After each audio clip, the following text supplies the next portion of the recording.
Extension किसी सूरत नहीं लूंगा। चीफ जस्टिस काजी फायज ईसा ने मुद्दत मुलाजमत में तौसीक से साफ इनकार कर दिया। सहाफ़ी ने कहा, राना सनाउल्लाह साहब कह रहे हैं कि अगर तमाम जज साहिबान की उम्र बढ़ा दी जाए तो आप भी एक्सटेंशन लेने पर मुत्तफिक हैं। चीफ जस्टिस बोले, राना सनाउल्लाह से कोई मुलाकात नहीं हुई और ना ही कोई बात हुई है, उन्हें मेरे सामने लेकर आएं। एक मीटिंग में वज़ीर कानून ने कहा, तमाम चीफ जस्टिस की मुद्दत मुलाजमत में तौसीक कर रहे हैं। मैंने कहा, बाकियों की कर दें, मैं कबूल नहीं करूंगा। मुझे तो ये नहीं पता कि कल जिंदा रहूंगा या नहीं। 6 जजेस का खत समात के लिए कमेटी ने मुकर्रर करना है। जस्टिस मुसर्रत हलाली की तबीयत नासाजी के बायस बेंच नहीं बन पा रहा था। किसी माशरे में ऐसे हो नहीं सकता है। आपको दलाइल देना है, दीजिए। आपको फैसला नहीं पसंद आए, उस पर बेपनाह तनकीद कीजिए, दलाइल दे करके, गाली गलोच दे करके आप अच्छे नहीं लगेंगे। इस अदालत ने भी गलतियां की हैं और जब तक हम इसका एतराफ़ नहीं करें तो दुरुस्त सिमत की तरफ हम गामजन नहीं हो सकते हैं। फैसलों पर तनकीद जरूर करें, गाली देना किसी तौर दुरुस्त नहीं है। पहली मर्तबा हुआ कि किसी जज को मिसकंडक्ट पर बरतरफ किया। हमसे कुछ गलतियां भी हुई हैं जिसका एतराफ़ करते हैं। चीफ जस्टिस काजी फायज ईसा का नए अदालती साल के आगाज पर फुल कोर्ट रेफरेंस से खिताब, कहा कि हर जज का कोई ना कोई रुझान होता है। अब किसी की किस्मत में केस कहाँ लग गया, पहले बेंच देकर ही बता दिया जाता था कि केस का फैसला क्या होगा। अब ऐसा नहीं होता। सुप्रीम कोर्ट का काम कानून की तशरीह करना है। दूसरों से एहतसाब और शफाफियत करें और अपना ना करें तो कत्ल नहीं की जाती। निगरान हुकूमत के दौरान इलेक्शन की तारीख पर मसला बना हुआ था। हमने अपने इख्तियारात से तजावुज़ किए बगैर तारीख के मसले को हल करवाया।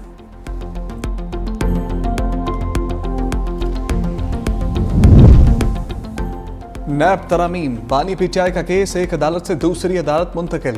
तोशाखाना रेफरेंस 2 नैब के दायरा इख्तियार से निकल गया। नए कानून के मुताबिक तोशाखाना रेफरेंस 2 काबिल समात है। एहतसाब अदालत के जज ने तफसीली फैसला जारी कर दिया। बानी पीटीआई और बुशरा बीबी के खिलाफ रेफरेंस स्पेशल जज सेंट्रल इस्लामाबाद को भिजवा दिया। फैसले में कहा, मौजूदा रेफरेंस अदालत के दायरा इख्तियार में नहीं आता। केस करप्शन एक्ट का बनता है। मेरी नज़र में यह जुर्म है। जमानतों की दरख्वास्त पर समात कल सुबह होगी।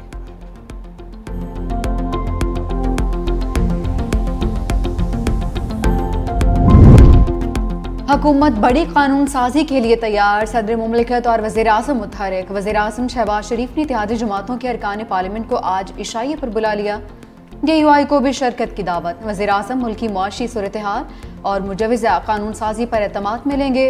हुकूमत जजिस की तादाद बढ़ाने समेत एक आईनी इस्लाहाती पैकेज भी लाना चाहती है। आसिफ अली जरदारी ने भी पीपल्स पार्टी के अरकान असम्बली और सेनेट को ईवान सदर बुला लिया। इशाइया भी देंगे।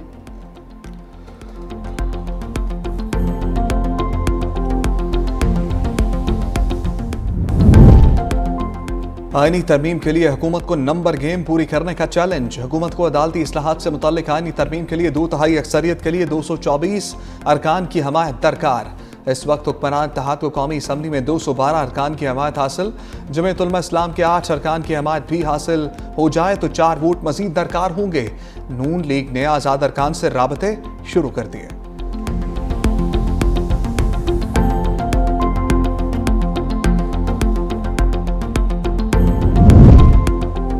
मौलाना फजलुर रहमान का हुकूमत की जानिब झुकाओ। तहरीक इंसाफ कशमकश में मुब्तला। मौलाना के कौमी असम्बली खिताब के बाद असद कैसर, बैरिस्टर गौहर समेत दीगर पार्टी रहनुमा सख्त नारा। दोनों जमातों की मुज़ाकराती कमेटियों का दूसरा इजलास भी नहीं हो सका। PTI ने कई सीनियर रहनुमाओं को मौलाना फजलुर रहमान के हवाले से बात करने से मना कर दिया। असद कैसर बोले, मौलाना फजलुर रहमान की अपनी जमात है, अपने फैसले हैं। सेनेटर हुमायूं महमूद ने कहा कि अपोजिशन में बैठे सब मुनाफिकत कर रहे हैं, हुकूमत के हर बिल पर वोट दे रहे हैं।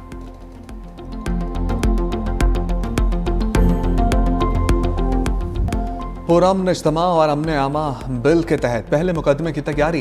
तहरीक इंसाफ कानूनी रडार पर आ गई।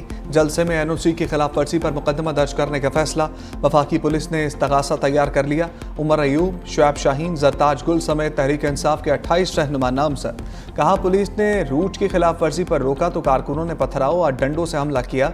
17 कारकुनों को गिरफ्तार किया गया। अफसरान की मंजूरी के बाद थाना नून में मुकदमा दर्ज होगा।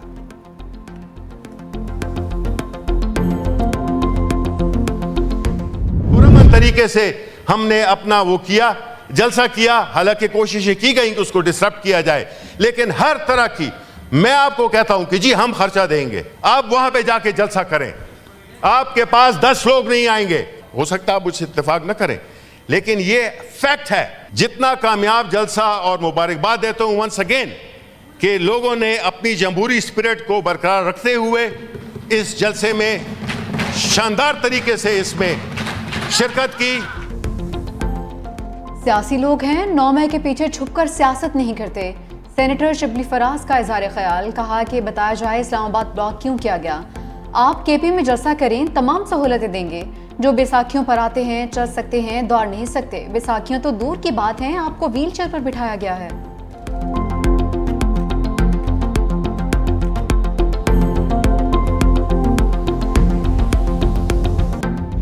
खड़े होकर खातून वज़ीर आला को ललकारते हो। ओ भाई, तुम्हारे जैसे कई भुगताए उस खातून वज़ीर आला ने। मरियम नवाज शरीफ मुश्किल तरीन दौर में उन्होंने किसी जालिम जाबिर के सामने कलमा हक कहने से वो नहीं घबराई। कैसा इनकलाब है जो 4 कंटेनर ने डाला। ताड़र की तहरीक इंसाफ पर लफ्जी अलकार, वज़ीर आला खैबर पख्तूनख्वा को डरपोक करार दिया। कहा स्टेज पर चढ़कर खातून को ललकारने वाला दहशतगर्दों और मुजरिमों से डरता है। अली अमीन गंडापुर जैसे कई वज़ीर आला हमने देखे। वज़ीर आला केपी ने खोखलेपन का मुजाहरा किया। सरकारी वसाइल के बावजूद तहरीक इंसाफ का जलसा नाकाम हुआ। वज़ीर इत्तलात बोले, अली अमीन गंडापुर अफसरों को ओहदों से हटाने और करप्शन का हिस्सा लेने में मसरूफ़ हैं। इंजीनियर अमीर मुकाम ने कहा, अली अमीन गंडापुर को वज़ीर आला कहना वज़ीर आला की तौहीन है। करप्शन के पैसे पर पीटीआई वाले दस्तो गिरबा हैं।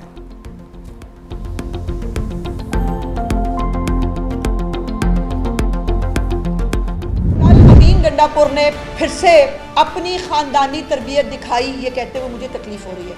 इस आदमी का बदतमीजी करना, गंदी जबान औरतों के बारे में इस्तेमाल करना, धमकियां देना, इसका पुराना तरीका वारदात है। गंडापुर ने पंजाब के ऊपर लश्कर कशी करने का इंदिया दिया। पंजाब पुलिस के बारे में एक बात बड़ी मशहूर है, और वो ये है कि नशइयों का नशा बड़ी जल्दी उतार देते हैं पंजाब पुलिस वाले।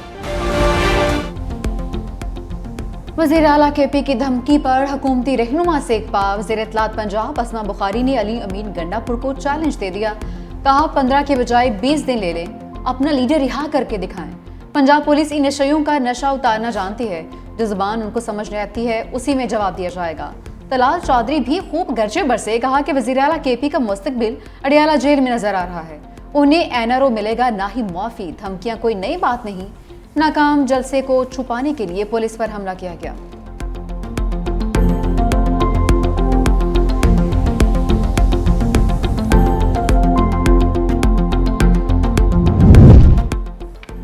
गवर्नर खैबर पख्तूनख्वा फैसल करीम कुंजी का अली अमीन गंडापुर को चैलेंज। कहा आपने 2 हफ्ते का वक्त दिया, कहीं दौड़ ना जाना। बोले कल उन्होंने जलसे में बढ़के मारी। दूसरा 9 मई करना चाहते थे। वफाकी हुकूमत को कानून तोड़ने वालों के खिलाफ एक्शन लेना चाहिए। खैबर पख्तूनख्वा की सूरत हाल पर हंगामी इजलास बुलाने का मुतालबा किया।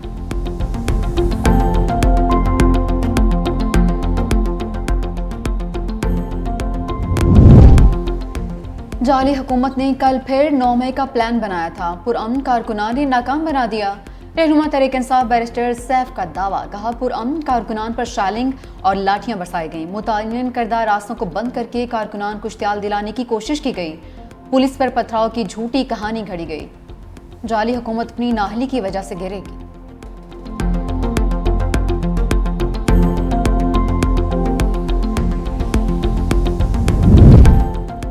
बानी पीटीआई के रियासत मुखालिफ बयानी को फैलाने में एक और भारतीय सहूलतकारी बेनकाब। रऊफ हसन की भारतीय तजियाकार राहुल रॉय के साथ पाकिस्तान मुखालिफ गुफ्तगू मंजर आम पर आ गई। व्हाट्सएप पैगामात से वाज़े दिखाई देता है कि रऊफ हसन गैर मुल्की और भारतीय लॉबी बानी पीटीआई के रियासत मुखालिफ एजेंडे की तकमील के लिए पूरी तरह मुतहर्रिक है। रऊफ हसन ने कहा मुल्क तेज़ी से अफरा तफरी और तबाही की तरफ जा रहा है। लोग पुलिस की बजाय फौज के सामने खड़े हैं।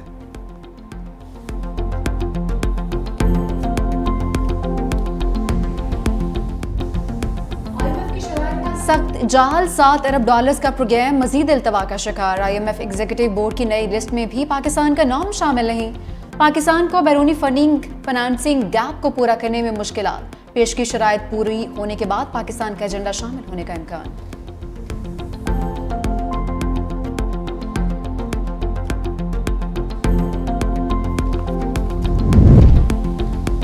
पीआईए की निजकारी के रनवे पर लैंडिंग मुश्किल, खरीदारी के ख्वाहिशमंदों का हुकूमत की शराइत मानने से इनकार। बोली दहिंदगान पीआईए में $500 मिलियन की सरमाकारी, फ्लीट साइज में इजाफे और मखसूस रूट्स पर ऑपरेशन जारी रखने पर आमादा न हुए।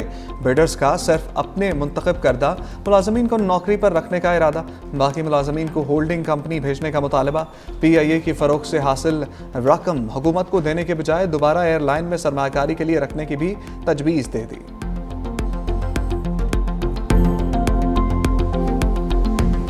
तो हम सुन रहे हैं कि आईपीपीस के साथ बातचीत चल रही है, ये बातचीत भी तो सामने आए। ये जो आईपीपीस को इतनी मराद दी गई, इतनी कैपेसिटी पेमेंट हजारों अरब रुपए सालाना दी जा रही है, इसका हिसाब कौन देगा? हमारी हक तो आवाम को ये तहरीक ये जारी रहेगी इंशाल्लाह। और अब पूरे मुल्क में पहिया जाम हड़ताल का ऑप्शन भी मौजूद है, लॉन्ग मार्च का ऑप्शन भी मौजूद है और मिलियन मार्चेस भी हम करेंगे। जमात इस्लामी ने फिर लॉन्ग मार्च की धमकी दे दी। हुकूमत से आईपीपीस के साथ मुआहदे खत्म करने का मुतालबा। हाफिज नईमुर रहमान ने कहा कि बिजली की कीमत कम ना की तो लॉन्ग मार्च की जानिब भी जा सकते हैं। लोकल आईपीपीस को लगाम डालें तो बैनुल-अक़वामी आईपीपीस पर बात कर सकेंगे।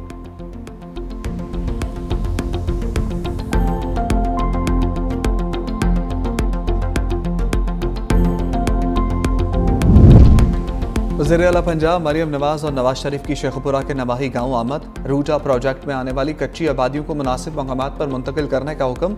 ज़बरदस्ती ज़मीनें लेने की अवामी शिकायत पर इजहार नापसंदीदगी, थर्ड पार्टी ऑडिट कराने की हिदायत।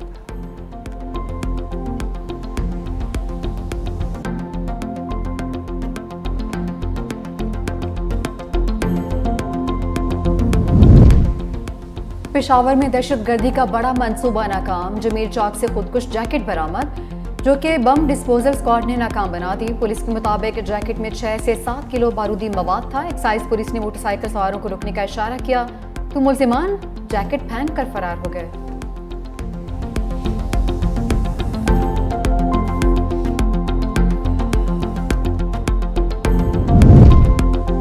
कराची कारसाज हादसे की मुल्जिमा नई मुश्किल में पड़ गई। जुडिशल मजिस्ट्रेट शर्की ने इंसदाद मनशियात केस में दरखास्त जमानत मुस्तरद कर दी। मुल्जिमा के खिलाफ पुलिस ने इम्तनाए मनशियात के तहत मुकदमा दर्ज किया है। मुल्जिमा के वकील ने जुडिशल मजिस्ट्रेट के फैसले को सेशन अदालत में चैलेंज कर दिया।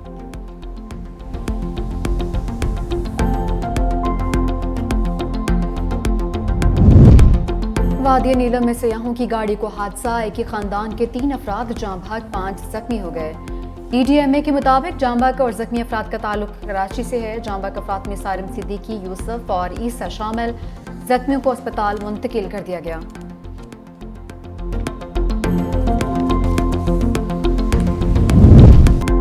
टीफी बट के बहनोई जावेद बट कत्ल केस में अहम पेशरफ्त। टारगेट किलिंग में 4 शूटर्स शामिल थे। रिक्शा और मोटरसाइकिल का इस्तेमाल किया गया। FC अंडरपास के करीब रिक्शा ने मकतूल की गाड़ी रोकी। मोटरसाइकिल सवार ने शूटर ने फायरिंग की।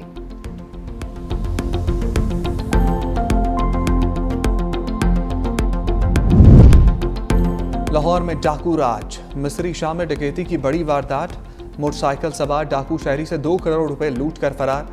पुलिस के मुताबिक शहरी बैंक में रकम जमा करवाने जा रहा था। मुकदमा दर्ज कर लिया गया।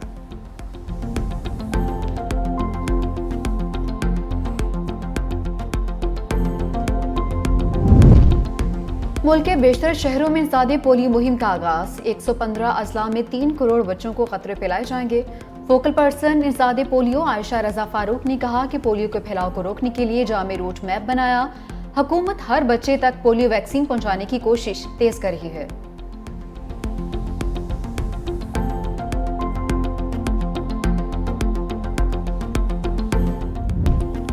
ICC का वक्त रवां बरस पाकिस्तान का दौरा करेगा। ज़राए के मुताबिक दौरे का मकसद ICC चैंपियंस ट्रॉफी की तैयारियों का जायजा लेना है, जिसके बाद वो इवेंट के शेड्यूल और टिकट्स की फराहमी का तयन करेंगे।